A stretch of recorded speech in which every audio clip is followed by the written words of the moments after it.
Good afternoon. My name is Pastor Mike Grobelch, and I will be leading this study. Today we'll be taking a look at Psalms 3, 4, and 5. An introduction to Psalm 3. First question I have for you is, what is Selah? You will see this in many of David's Psalms, and the truth is, we don't know. We have some guesses. It could be a time to reflect on what has been heard. It might be a time to allow the hearer to meditate on a salient truth that has just been uttered. It could be a musical interlude. We really don't know. We have some guesses, but to say that it's A, B, or C, we just don't have that knowledge. But they're in this psalm particularly, so we'll address that. And what I'd like to do is start off with reading a passage from 2 Samuel chapter 15 that sort of gives a little bit of the background of why David is writing this psalm. And we begin in 2 Samuel 15, verse 13. Then a messenger came to David saying, "The hearts of the men of Israel are with Absalom." David said to all his servants who were with him at Jerusalem, "Arise and let us flee, for otherwise none of us will escape from Absalom. Go in haste, or he will overtake us quickly and bring down calamity on us and strike the city with the edge of the sword." Now this puts... there are a couple of things here that we probably should trying to address. First of all, Absalom is David's son. He is trying to overthrow his father and take over the kingdom. Okay, that's one thing. I mean, that's, and to add insult into injury, he is now opposing God's anointed one. David was anointed by God to be king of Israel. And here Absalom, his son, is rebelling against it. Now, David was seeing nothing but danger and destruction on every side, everywhere he turned. And his heart expresses those thoughts. And these are some of the thoughts that we ourselves have when we're faced with afflictions or things that are going on in the world. So that's a little bit of a background. The psalm has a little bit of an outline, and I'd like to go over that. Verses 1 and 2 is basically David complains to God about his enemies. And then he goes on and he's encouraging himself with God. And then in verses 4 and 5, he recalls the satisfaction that he's had when God has answered his prayers previously. And the fourth part of this outline is that he triumphs over his fears and over his enemies, the people that he's praying against. But here's the interesting thing. He gives God the glory and takes to himself the comfort of a divine blessing. These are some things that we should keep in mind when we're faced with adversity. So let's get into the psalm. And I'm going to pick it apart verse by verse. There are a couple that I'll consolidate, but most of them are going to be verse by verse. "O Lord, how my adversaries have increased. Many are rising up against me." So we see from the background that we looked at, or I read to you just a few minutes ago, that his adversaries are multiplying, and he feels that he is outnumbered. And in fact, he will find out that many in the country are against him. And so this is where he gets this idea of ever-increasing enemies. Now, in my Bible, as in most, you'll notice that in this first verse, Lord is capitalized. It's all uppercase letters. And when we see that, we need to remember that this is God's personal name. It's Yahweh. Now, that's how we think it's pronounced. We don't know. It is printed as 4 consonants. There are no vowels. We believe, operative word believe, which is a nice word saying we're sort of guessing that there are vowels, but we don't know what they are. But the interesting thing is Yahweh is the personal name of God.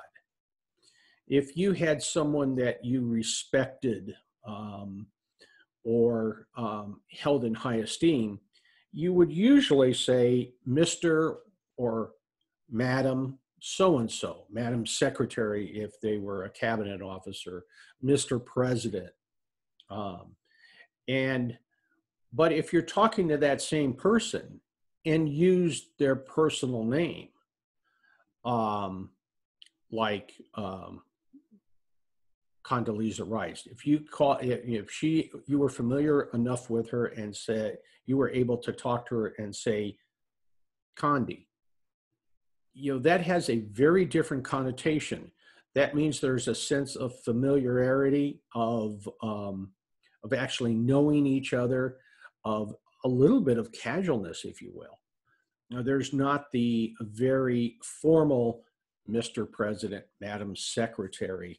There's a much more familiar relationship. And this is how it is with God. He wants to have that close, familiar relationship with his people.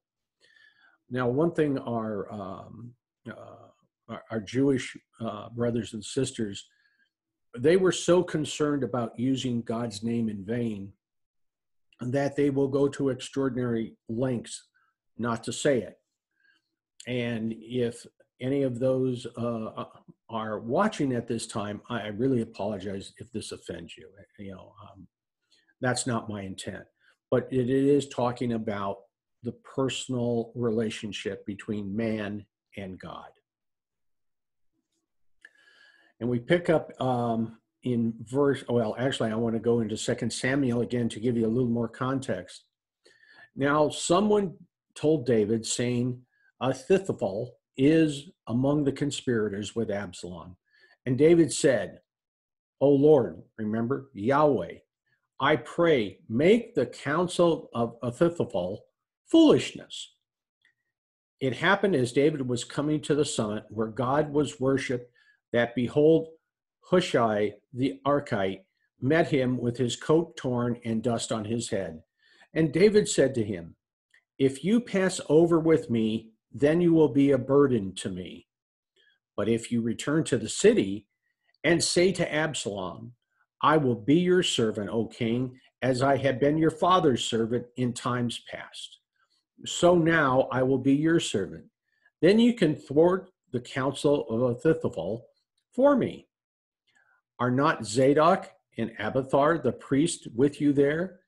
So it shall be that whenever you hear from the king's house, you shall report to Zadok and Abiathar the priest.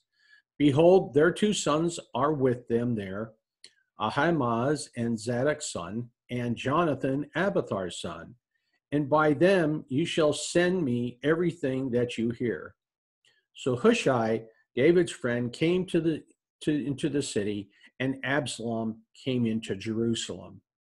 So notice that, excuse me, that David is getting ready to flee, and his friend comes up to him and he tells him, you're going to be a burden to me if you continue on with me. Better that you stay here and pretend that you're on the king's side, and you can report to the 2 priests everything that you hear, and they will get word back to me via their sons. So even as David is getting ready to flee Jerusalem, he's setting up the mechanisms for his return. Never can, and they can't let it be said that David didn't plan ahead. So now we pick up in verse 2 of Psalm 3. Many are saying of my soul, there is no deliverance for him in God. Selah.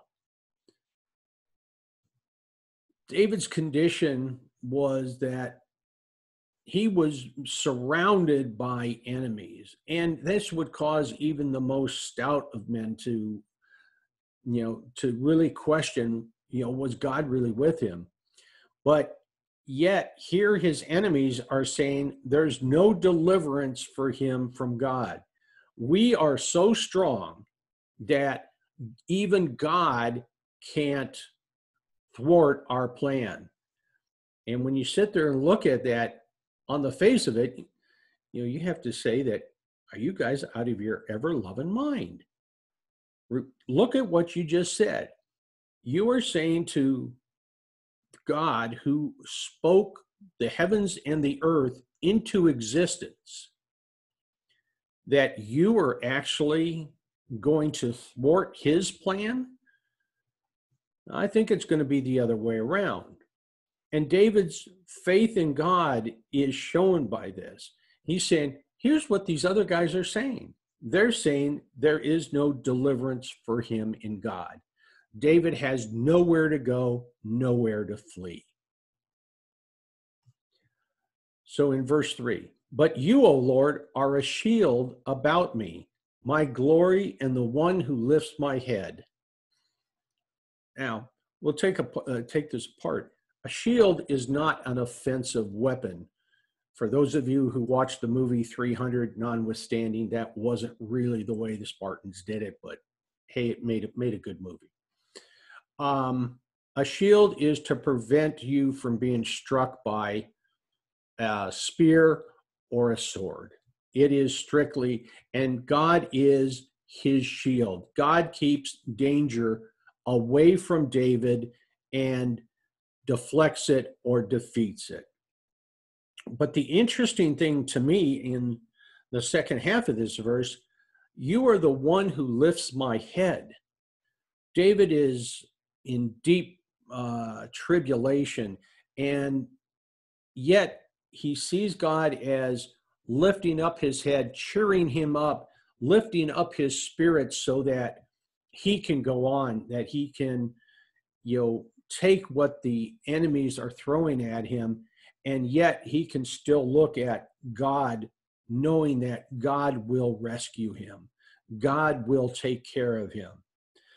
And that faith that he has, that utter confidence, is something that we can emulate. I know many of you sit there and we watch the news and, we chew our fingernails and going, hey, what is going on? Is the country falling apart? And we sit there and look at it, but we have to realize that God is still in control. And God's plan will not be thwarted. We may not see God's plan. We may, in fact, at times be ourselves rebelling against God. We might be like those that David was talking about in the previous verse, of actually opposing God. But we need to place our trust and our faith in him. He will get us through. God doesn't promise us a great life. I want to dispel that right now. But he does promise that we will have a wonderful eternity with him. Something to keep in mind. So we're into verse 4. I was crying to the Lord with my voice, and he answered me from his holy mountain. Selah. He never cast away his confidence in God. He remembers how God has answered him from his holy mountain. Now, the mountain that he's referring to is Mount Zion. That is where the temple eventually was built. Remember, Solomon builds the temple, or the first temple. currently, that's where the tabernacle has been erected. And this is the spot that afterward Solomon will build the temple. And one of the things I'd like to address is, why is David suffering like this? Why is his son raising up? Now, in my readings, I can't really say that, Absalom was power hungry, or, he just felt that, it was his time and David's time was over and David should step aside. But we know from history that David was suffering from the sin in which he had Uriah the Hittite killed. Because in 2 Samuel, Nathan told him that God would raise up against him someone out of his own house. And now he understands that Absalom's actions are actually, he is an instrument in fulfilling that chastisement of David for him killing Uriah the Hittite. If you haven't heard our study on Psalm 51, which a lot of this is tied up in, I really suggest you look up that video. It's one that to me, is one of the greatest Psalms in the Bible. It's just full of good stuff. And even at the end of the day, we find out that David, he commits adultery. David, gets Uriah drunk and wants him to sleep with his wife, so he'll disguise that the child is David's. And when this doesn't work, David finally sends a message to the army, and when Uriah gets back, he has the army pull away from where Uriah is fighting, and Uriah is killed. So in essence, he commits murder to get Uriah out of the way. And so that we see that this is part of his punishment for his actions at that time. Now, we're going to have a number of things here. A number of verses that are sort of just saying some basic truths. I was crying to the Lord with my voice, and he answered me from his holy mountain. I lay down and slept. I awoke, for the Lord sustains me. I will not be afraid of 10,000s of people who have set themselves against me round about. Here again, he's always referring to God in the familiar. He knows God. He considers him a friend, a confidant. And so he brings his appeals to him directly. Now, one of the things here in verse 5, it says, I lay down and slept. I awoke, and the Lord sustains me. Yahweh sustains me. He holds me up. And here's the interesting part, is that when we're faced with troubles, when we're faced with things not going our way, our first inclination is to sit and worry. Sleepless nights. And yet here David, completely relaxed, puts his faith and trust in God, and he doesn't have a problem. He doesn't suffer from these. And he doesn't care that if he is one against the entire world, God will get him through. And no matter how many people stand against him, God will deliver him. And that's the kernel of his faith, and that's what he holds on to. I'm sure some of the people with him were going, are you nuts? We've got 10,000 of these guys coming after us, and we're just a small number. They're going to catch us and kill us. But yet David, completely calm during this time. He understands the almighty protection that Yahweh provides. And we pick up in 7 and 8. Arise, O Lord, and save me. Okay, God, now time to do your thing. Oh my God, for you have smitten all of my enemies on the cheek. You have shattered the teeth of the wicked. Salvation belongs to the Lord. Your blessing be upon your people. Interesting. Not bless me, but bless your people. David is more concerned about his people than he is himself. It's sort of the humble servant approach to his kingship. He didn't always display it, but he certainly did at times. And we can fast forward to the New Testament when we see Jesus in a humble state. He doesn't look for the big palaces and the fancy shows. He meets with common people. He meets with those who are sinners. And, David is saying that, okay, you have taken care of my enemies in the past. Salvation belongs to you. Bless your people. Don't, not necessarily don't bless me, but bless the people. How many times when we're praying to God do we actually say, bless the country, bless my neighbor, bless the guy who just threw a brick through my front window? Many times we are, okay, God, I need this, that, and the other thing. I need a bigger house. I need a better job. I need a bigger car, a better car, whatever. And it's all about us. We think about God as an ATM machine. And here, David said, hey, you take care of it. Bless your people. And then we get that pause. We get that pause for people who have just heard this to sit back and contemplate what it was saying. One of my professors said that the Selah could be something like we do when we say in the Lord's Prayer, thy kingdom come. Let it be so. Let it happen.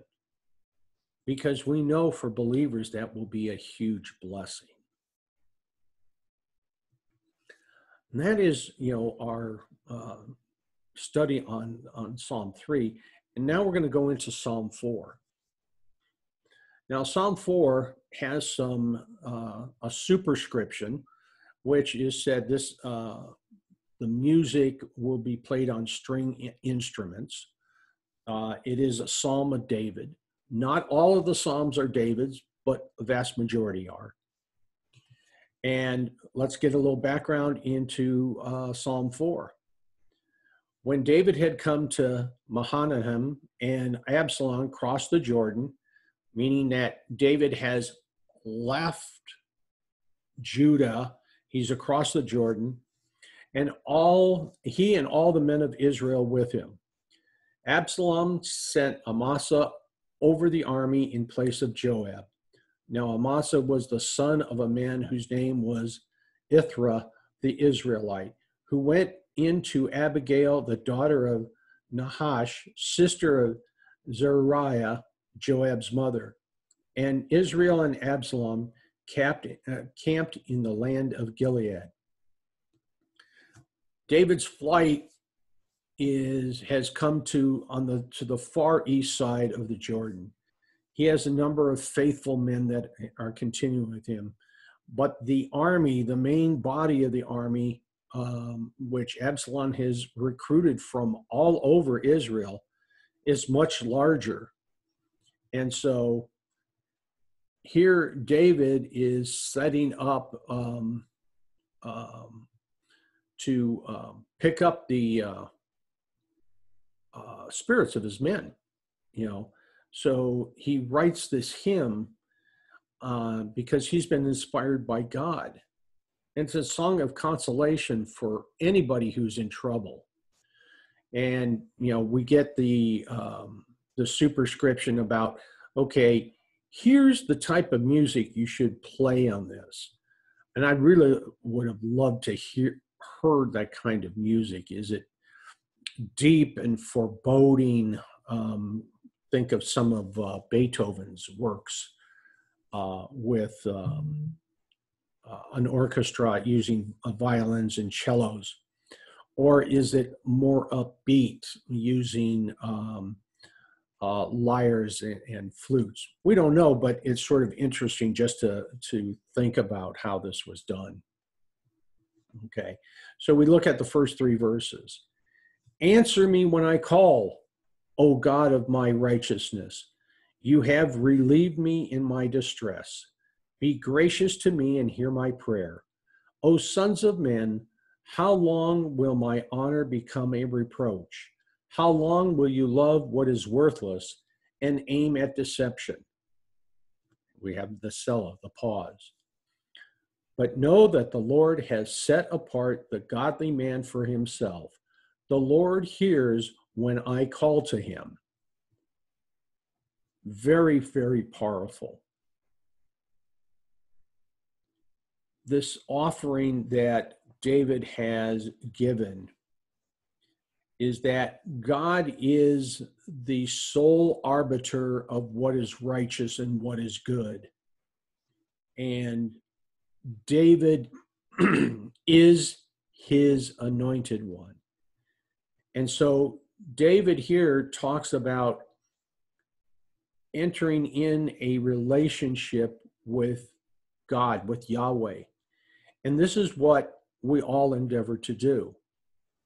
If we really think about, when we go back to the Old Testament, to the book of Exodus, Moses would go up into the tent of meeting, and he would talk to God face to face as two friends.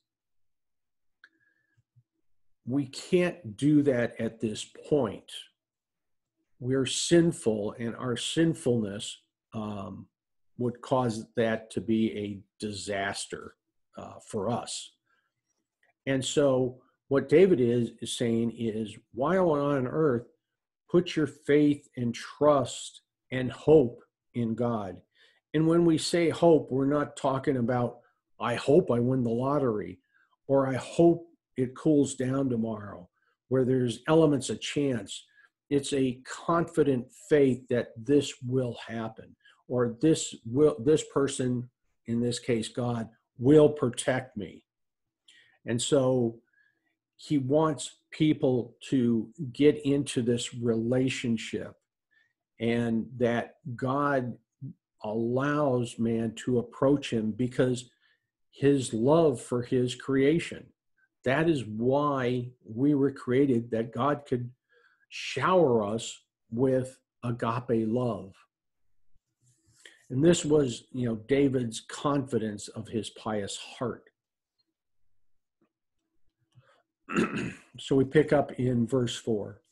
Tremble and do not sin. Meditate in your heart upon your bed and be still. Selah.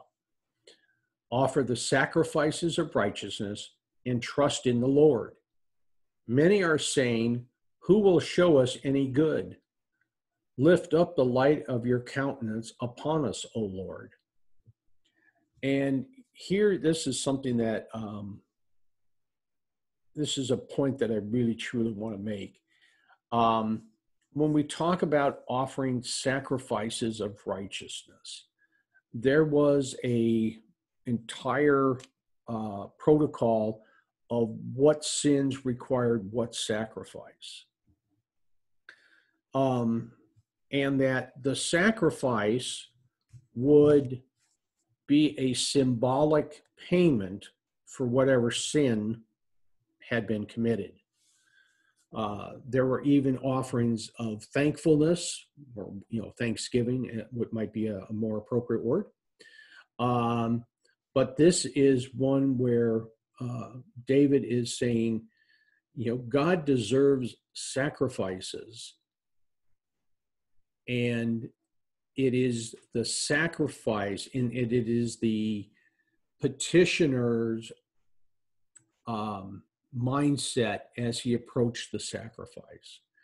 We'll find out in Psalm 51 that God really wasn't interested in sacrifices per se. To God, the sacrifice that he desired, that he wanted, was a broken and contrite heart. It was the sinner coming to him and saying, I have sinned and I am heartily sorry for that. And that's what God did. The people of ancient Israel made something that was beautiful, the sacrifice to God, and made it almost a rigid caste system. You had to do this. This is what we do, and we fall into the same trap. When we go to church and going, well, why do you go to church? Do we say, well, that's what we do on Sunday? That's what we do. That's our tradition. That's our custom. Or do we go, I'm there to worship God and be served by him? It's called divine service for a reason. It's God coming to us, God coming to us in his word, God coming to us in his body and blood. So we have that assurance of God's blessing, maybe not in this world, but certainly in the next. So let's continue. You have put gladness in my heart, more when their grain and new wine abound. In peace I will lie both down and sleep. For you alone, O Lord, O Yahweh, make me to dwell in safety. God causes him to rejoice, and the outward affliction is only transitory. It's temporary. Yahweh will deliver him, and that is the calming trust that he has. He knows that even though Absalom has everything at his disposal, everything of the kingdom is at hand, but David has something that's far deeper, far richer, and that is Yahweh. And when God sits with you on your side, nothing can prevail against you. And he puts it all in God's hands. Only you, for you alone, O Lord, make me to dwell in safety. His safety comes from no other place but from God.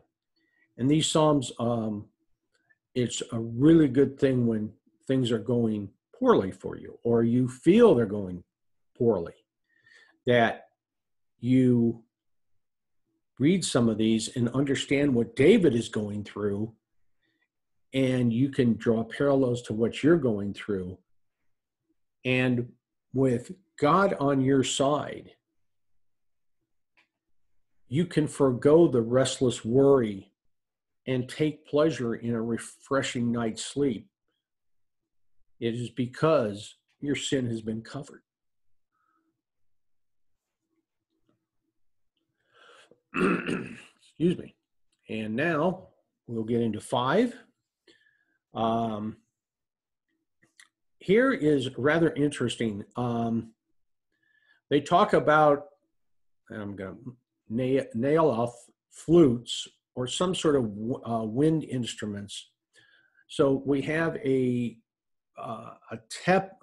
technical musical term that is used. Do we know exactly what it is? No. But it is some sort of wind instrument, a flute or something of that order. Okay, David was in Jerusalem, and he composed this hymn before going in and worshiping at the tabernacle.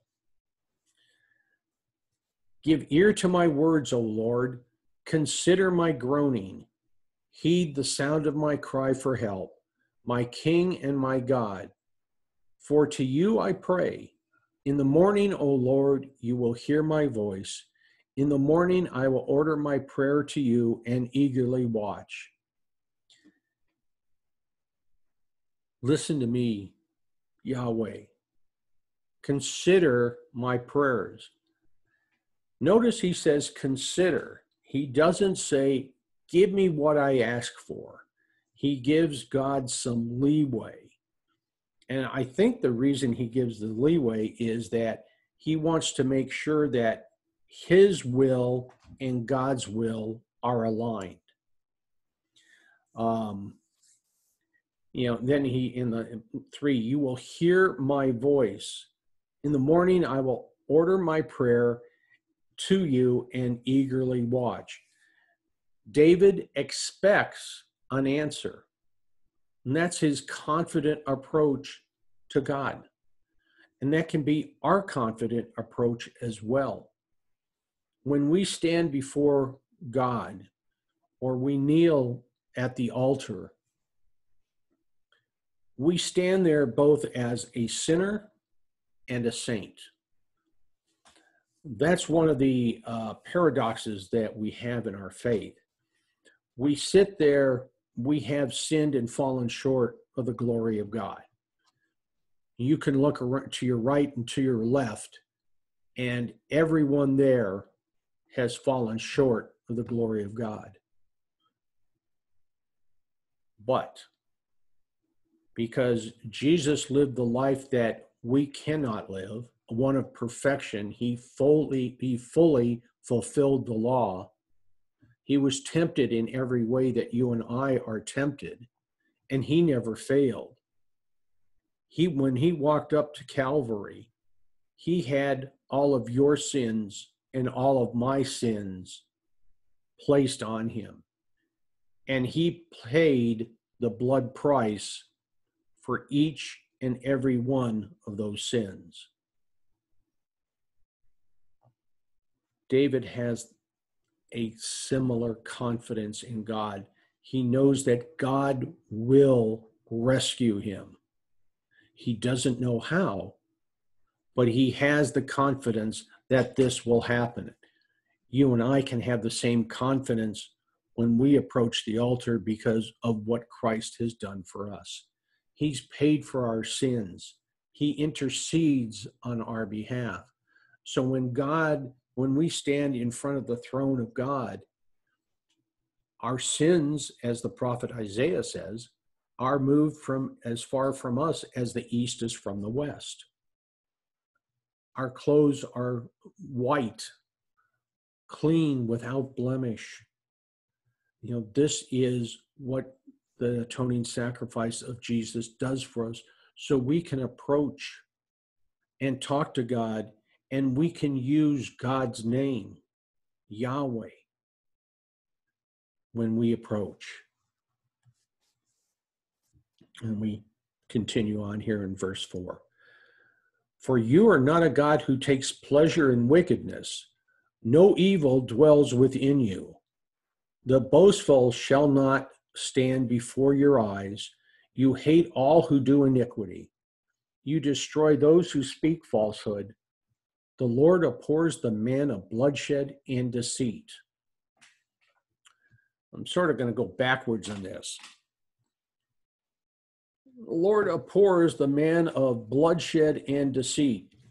We go back to the Bathsheba account, and what did David do?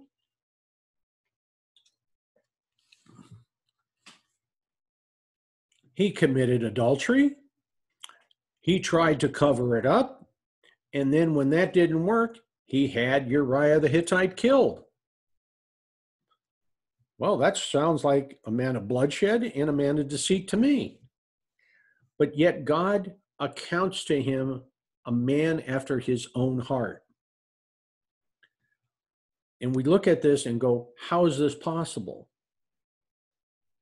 When David sins and he is confronted with his sin, he throws himself at the mercy of God.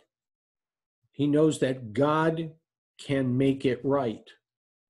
His faith, hope, and trust are within God.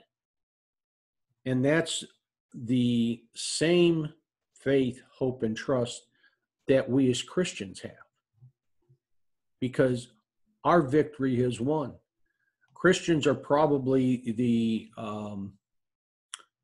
most blatant people to turn the pages of book to the end to see how the book turns out. We know Jesus won for us victory over sin, Satan, and death when he rose from the tomb. So we know how this ends. And so that's one of the things that should keep us calm in this. Now, going back to verse 4, you're not a God who takes pleasure in wickedness. No evil dwells within you. And I believe this might be a shot at some of the other cults surrounding Israel. There were the Moloch counts, the Baal cults, and these gods, little g, were type that they would have human traits to them. They weren't all good. They had a malicious streak in them. The Moloch cult required child sacrifice. It doesn't get much more evil than that. They had temple prostitutes, both male and female, used in their ceremonies. So, but in God, he has none of that.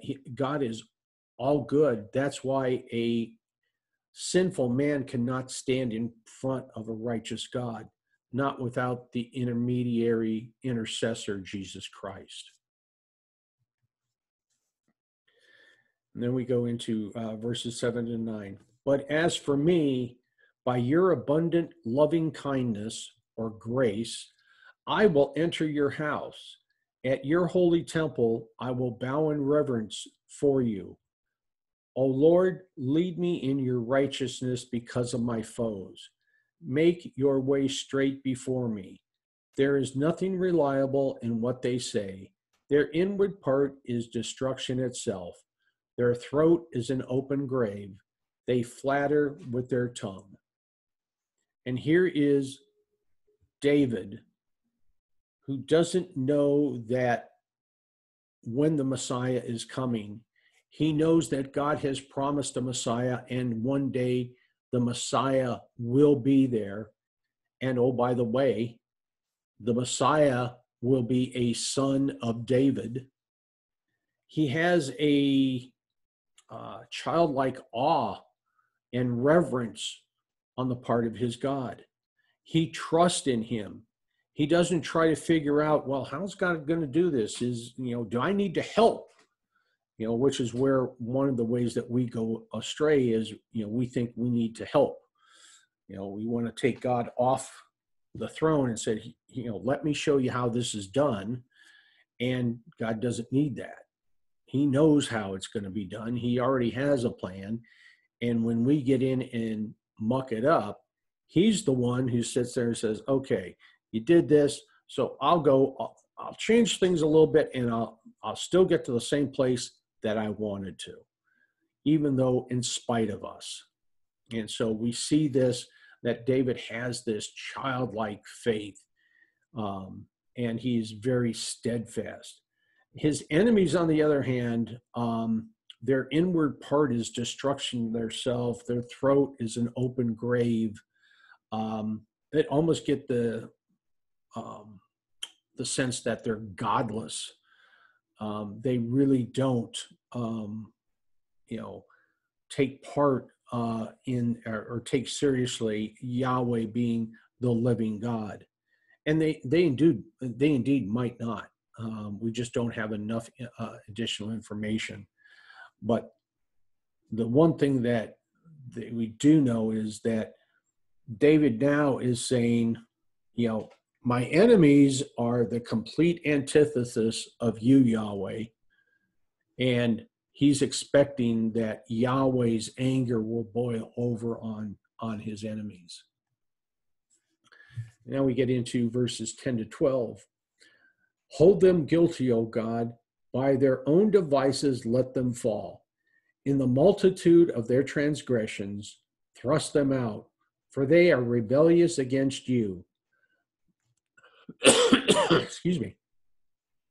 But let all who take refuge in you be glad. Let them ever sing for joy, and may you shelter them, that those who love your name may exult in you. For it is you who blesses the righteous man, O Lord.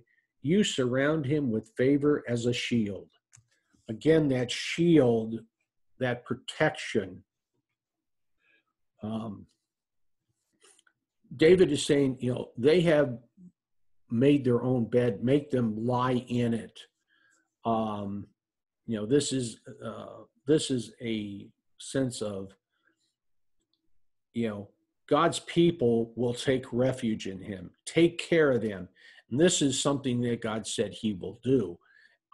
We see that in a number of different passages where God desires to gather man as a hen gathers her chicks. He wants to protect them, to keep them.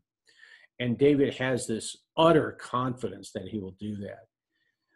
He also said that, there is the blessings that occur when you are in fellowship with the righteous God. And God will surround them and with favor and as a shield, and to keep all spiritual harm from coming their way. And this is the believer's hope. And hope, I mean confidence, certain confidence. So we have this coming together where David says, okay, they're a bunch of transgressors. You're ultimately all good, all knowing. I'll let you deal with that, but bless the people who put their faith and trust in you. And this childlike faith that David exhibits over and over again is something really we should desire to emulate. Okay, that completes our 3 Psalms for today. I hope you find this study edifying. If you have any questions, feel free to reach out to us at our email address, peace, PEACELUTHCH @gmail.com, or you can go to our Facebook pages and send us a DM at your convenience. Until next time, may God bless your study, and I look forward to seeing you at another study. God bless.